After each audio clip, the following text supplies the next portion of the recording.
айтылмаған бір құпиям бар деп, кейіпкер өзінің өміріндегі үлкен қателігімен бөлісуді жөн көрді. Видеоны бастамас бұрын қазақша арнаға тіркеліп, видеоға лайк басып, комментарийге өз пікірлеріңізді жазып кетіңіздер. Өмірден алынған арнасында 100% өмірде болған оқиғалар ғана жарияланады.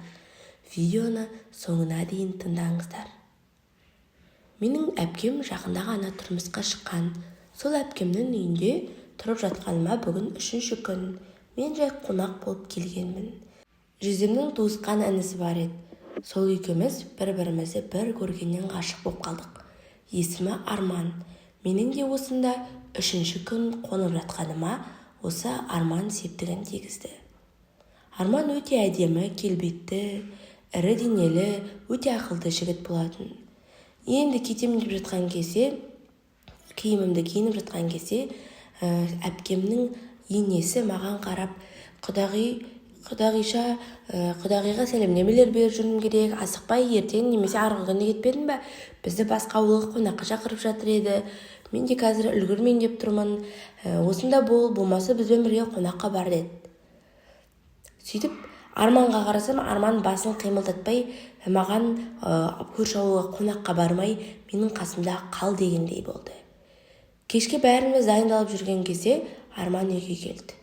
Сөйтіп мен сол үйде қалатын болып шештім. Әпкеме әйтеуір жалынып, жалбарынып, әпкемді келістіріп, мен сол үйде қалдым. Сөйтіп Арман да, мен серік боламын деп менің қасымда әйтеуір қалды. Тоңазытқыштағы тамақты екеуміз ішіп алдық, екеуміз оңаша қалдық. Әрі түн болмаған еді, тамағымызды ішіп, көрші қонақ бөлмемізге барып, әңгімемізді жалғастырдық.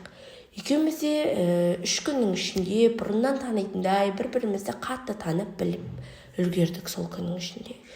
Сөйтіп Арман менің өзімнің ойлағанымдай, өзімнің арманымдағыдай жігіт екендігіне көзім жетіп бастағанда, екеуміз бір-бірімізге жақындап, ол менің ернімнен сүйіп бастады. Ал мен қарсылық білдірмедім. Себебі мен Арманды қатты ұнатып қалдым. Білмеймін, балалығым ба, шалалығым ба, әлде махаббаттан көзім соқыр болып қалды ма, әйтеуір Арманға ессіз ғашық болып қалдым. Сол түні не керек, екеуміз болып шықтық. Мен қыз едім, жасым 10-шы сыныпты енді бітіргенмін. Ешқандай оқу орнына түсе алмадым. Бір балым жетпей қалып оқуға түсе алмағаннан кейін құрбым өзінің тігін цехінде жұмыс жасайтындығын айтты. Сол жерде тегін жатақхана, тегін тамақтандыру, барлығы тегін, тек қана жұмыс орнынан жалақы аласың дегеннен кейін келістім. Ата-анам қарапайым шаруа отбасында дүниеге келгенмін. Өте жақсы кісілер. Мен солтүстік Қазақстанның тумасымын. 10-шы сыныпты аяқтағанмын. Сол кезде біздің жалпы мемлекетімізде өте қиын кездер болып жатты. Жағдайы жоқ халық, қандай жұмыс болса да соған келісу, көну деген секілді барлық нәрселер менің басымнан өтті. Бірақ ата-анамның тарапынан мені қолдау, маған қаражат жағынан тарылтқан жоқ. Сөйтіп жаңағы түнге оралайық. Түннен кейін қанға оралған киімімді және төсекті бірден әпкелерім келгенше жуып қойдым. Түнделетіп әпкелерім келді, ал келесі күні мен жолға аттандым. Аялдамаға келсем, Арман тұр. Кетпеші, өтінем, маған сенсіз өмір жоқ деп маған жалынды. Кетпеуімді сұрады. Баяғы сары автобустар мені күтіп тұрды. Осы жерден алып қашайын сені деп айтты маған. Сені қимай тұрым қалыш деп. Ал мен ата-анамның разылығынсыз саған тұрмысқа шықпаймын дедім. Бірақ сөйтіп ауылға келдім ата-анама, көзімнен, жанарымнан жаңағындай от кеткен, енді мен қыз емеспін бәрібір де. Сөйтіп анам оны бірден бақылап қойды. Көз жанарымнан неге көңіл күйін жоқ, не болды, кім ренжітті деген сұрақтарын астарын алды. Дегенмен мен ешқандай шындығымды айтқан жоқпын. Себебі анам мені кешірмейді деп ойладым. Ата-анаммен кешкі шайды ішіп отырған кезде үйге бір бала келіп, сені шақырып тұр деді. Анам ол кім деп еді? Ол бала кластасы сөйлескісі келіп тұр деді. Сөйтіп мен де қуанып кеттім. Арман мені іздеп келіп тұр екен. Бірден қуанып, қалайсың жаным деді. Білмеймін, көңілім түсіп кетті. Жүрегім бірден сезеді дедім да. Әйел адамның интуициясы деген мықты ғой. Маған мені құшақтап айтты, бәрі жақсы болады. Мен аға жеңгелеріме үйленетінді, әке-шешеме барлығын айтып жатырмын. Көп ұзамай сені алып қашам. Бәрі дайын болса, бірден сені алып қашам. Қаласаң қолдан ұзатып алып кетем деді. Айттым, мені ұзатасың ба басқасы ма, мені қалай да болса тезірек алып кетші дедім. Әрине, мен сені тастамаймын, сені біреудің қорлағанына жол бермеймін деп мені құшақтап бастады. Мен сол сөзіне сендім. Арасына бір апта салып келіп тұратын, бірақ бір өзгеріс пайда болды. Мен өте сезімтал адам болатынмын. Әйел баласына тән түйсік қой. Сол кезде мен 18 жаста болсам да, менің қанымда бір тіршіліктің иесін пайда болғанын сездім. Яғни, менің аяғым ауыр екендігін сездім. Не істерімді білмей, ақылымнан адаса жаздадым, үйден шықпай, бүкіл тірлікті үйде жасап жүрдім. Мамам болса кішкене демалсай, барып құрбыларыммен демалып кел деп, бірақ мен ішім көрініп қалмасын деп үйде отыратынмын. Бұл жаңалықты бірден әкесі Арманға естіртуім керек дедім. Арманды телефон арқылы әйтеуір дегенде, әрен дегенде шақырттым. Ауылдың шетінде бір үйде телефоны бар отбасы болатын. Солардың үйіне барып, Арманға қоңырау шалып, оны шақырттым. Ол болса біздің ауылға ыржиып маған қарап келіп тұр. Жүзі сондай жылы, тартымды, әп-әдемі болатын. Бірден жүгіріп барып құшақтадым. Жаным менің, аспандағы айым мені сағыныпты ғой деп еркелеп келіп жатыр. Ал мен болсам жылағанымнан оны құшақтай бердім, жылай бердім, тағы да жылай бердім. Сөйтіп, әйтеуір дегенде менің аяғым ауыр деп оған айттым. Шынымен де мен әке болам ба деп ол да қатты қуанды. Бір жағынан ол қалтасынан сақинасын алып шығып, сен мен әйелімсің, сен мен әйелім боласың, жеңгем мен ағам үйдегілердің барлығы біледі деп қайта маған айтты. Оның қаншалықты ол жаңалыққа қуанарымды, қуанбасымды білген жоқпын. Сөйтіп жарайды деп біз қоштастық. Әпкем ауылға ата-анамның үйіне келді. Анам әкем жұмыста болған кезде, біз үйді жинап жатқан кезде әпкемнің аяғы ауыр болатын. Көптен күткен армандарындағы балаларына 5 айлық 2 қабат болатын. Маған бір түрлі қарап, сен Арманмен жүріп жүрсіңдер ма не? Армандар тойға дайындалып жатыр екен ғой деді. Иә, не болды дедім. Сөйтіп айтты, жоқ, мен қарсымын. Менің енемнің абысыны сенің енең болады егер Арманға шықсам деді. Олар сен туралы да мен туралы да дұрыс пікірде емес. Сондықтан да сенің Арманға тұрмысқа шығуыңа толықтай қарсымын. Егер Арманға тұрмысқа шығатын болсан, мені мәңгілікке ұмыт, көрмегенім сен болсын деді. Әпкем тұйық, бір бетке айтқан сөзінен қайтпайтын адам болатын. Оның үстіне менің аяғым Арманнан ауыр, балам қалай әкесі алады, ал мен қалай өзімнің бақытымнан әпкем үшін бас тартамын деп. Бірақ әрине өзімнің бақытымнан гөрі денсаулығы жоқ әпкемнің бақытын өзімнен жоғары қойдым. Қатты іштей күйзелдім. Жігіт артық па, әлде туған әпкем артық па деген сұрақ мені көп мазалады.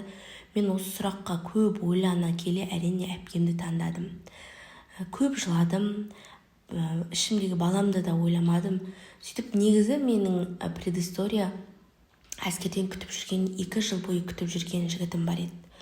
Ол жігітте өте сымбатты, өте әдемі болатын, бірақ Арманды көргеннен кейін мен ол туралы мүлдем ұмытып кеттім. Біз 2 жыл бойы тоқтамастан хат алмасып жүрдік, бірақ осы соңғы 2 айда мен оған мүлдем ешқандай хат жіберген жоқпын. Тек одан ғана хат келді, ал мен оған жауап ретінде ешқандай жауап қайтарған жоқпын.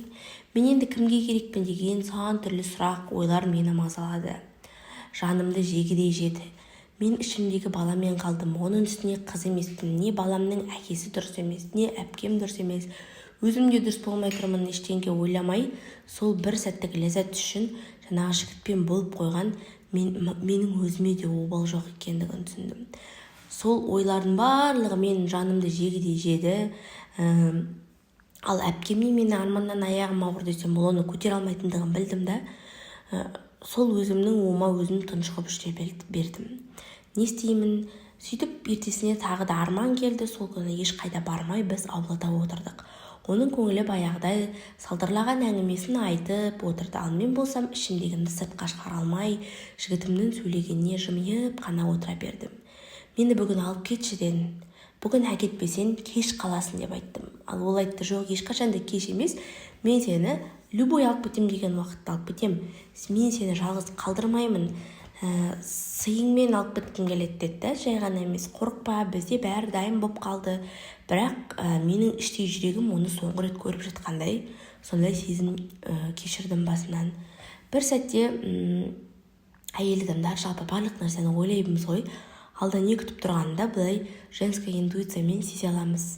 Арманда қимай қоштастым. Бірдеңе боларын жалпы іштей сездім. Арада 3-4 күн өткеннен кейін ауылға менің әскерден күтіп жүрген жігітімнің келгенін естідім. Ол қалайда болса мені тауып алып, мені алып қашып кетпекші болған. Ал мен оған тұрмысқа шығуға дайын емеспін.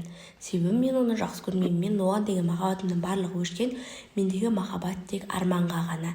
Бірақ ауылдағылардан естуім бойынша мен әскерден келген жігітімнің ата-анасы тойға дайындалып жатыр екен. Келін түсіруге басқа қалалардан, басқа ауылдан үйлеріне қонақтар келген екен. Енді келін түседі деп барлық шет жақтан үйлеріне кісілер жиналған екен. Сөйтіп мен бармаймын дедім. Екеуміз көзбе-көз кездестік әскерге кеткен жігітімнен. Күндіз күлкіден, түнде ұйқыдан айырылдым. Ол ауылға келгенін естіген кезде. Сөйтіп арман да келмей қойды. Ауылымыз екеуміздің арамыз 6-7 сағаттық жер болатын. Сөйтіп анам айттым, анашым, мен қалаға кетейін дедім. Не болды, ауылда ішім пісті ма, барғың келсе бара ғой деді. Сөйтіп менің есімімді айтып қатты айғайлап үйге біреу келіп тұрды. Сөйтсем, әскерден келген жігітім мені қалай да болса да алып кетуге келіп тұр екен. Сөйтіп айтты, егер де қазір сен бармайтын болсаң, онда сен қол тізбекпен кетесің деді. Басқа жігіттермен сөйтіп сені ауылда тым абыройсыз қалдырамыз деп айтты да мені. Мен де не істерімді білген жоқпын. Қатты қиналдым, бірақ амалдың жоқтығынан мен барамын деп шештім. Себебі енді мен айттым басында, менің саған айтарым бар деген кезде. Ол айтты, ештеңе айтпай қой, мен не үшін бас тартқанды айтты. Сөйтіп мен айттым, менің бір себебім бар дедім. Менің барлығын айтып бердім дөбегейлі толықтай, бірақ ол айтты, қандай сыйың болса да, ішіңде нең болса да, мен сені алып кетемін деді. Сол кезде қырсық шалғыр арман да келмей қойды. Мен оны бұл әскерге кеткен жігітіме ендігі махаббатым да ештеңемде жоқ. Басында моп-мом болып көрінген жігітім соңында ең менің өмірімдегі нашар адамым айналды. Үйленетін кезде біздің тойымыз болды. Мен ақ көйлек кигіздім. Мен жеңгем, қайнапаларым барлығы мені күшті қылып киіндіріп, бізге барлығы көп нәрсе уәде етті. Зәулім үйде тұрасыңдар, барлығы керемет болады өмірлерінде деп. Сол жылдары біз тәуелсіздік алып жатырған мемлекетіміз. Ең қиын заман болды. Ешкім бізге жаңағындай уәде еткенде үйді ештеңе де алып берген жоқ. Бізді керісінше барлық заттарымызды сатқыздырып, бізді ауылға мал бағатын жаққа көшіріп алып барды. Мен сол кезде үйде отырдым, аяғым ауыр болғаннан кейін. Күйеуім болса комбайнда жұмыс жасайды. Кстати, алғашқы неке түнімізде күйеуім мені қыз емес екендігін білді де тұрып далаға шығып кетті, бірақ ештеңе айтқан жоқ. 2 жыл бойы ол үндемей жүрді, бірақ 2 жылдан кейін біздегі ақшаның жоқтығы барлығы оны ішкілікке салындырып, өмірден түңіліп кетті күйеуім. Сөйтіп маған қол көтере бастады, баланың кімнен екендігін сұрады. Менің өмірім жұмақ емес, нағыз тозаққа айналғандай болды. Мен қатты қиналып кеттім. Ол мені қатты кәдімгідей қызыл-ала қан болғанша мені ұрып соққыға шығатын. Мен үйде не ішетін тамағымыз болған жоқ, не киетін киімім болған жоқ. Түріне сеніп кеткен жаңағы күйеуім басқа қыздармен жүріп кетті. Комбайнда повар, енді жалпы айтып не керек, көп сұлу келіншектер болды. Мен де күйеуімнің жаңағыдай айтқанына көніп жүре бердім, себебі менде басқа амал болған жоқ. Мен өзімнің қателігімді мойындау мақсатында күйеуіме бірде-бір қарсылық танытқан жоқпын. Өте жан түршігерлік оқиға, бұл шынайы 100% өмірден алынған оқиға. Екінші бөлімнің шыққанын қаласаңыздар, комментарийге өз ойларыңызды қалдырып, екінші бөлім деп жазып кетіңіздер. Бұл оқиғаның соңынан немен аяқталады деп ойлайсыздар? Қазақша арнаға тіркеліп, видеоға лайк басып, пікірлеріңізді қалдырып кетіңіздер. Осындай адамдардың жасаған қателіктерін қайталамау мақсатында ашылған арна, өздеріңізге керегін алып, керек емесін алып тастарсыздар. Сіздермен болған өмірден алынған.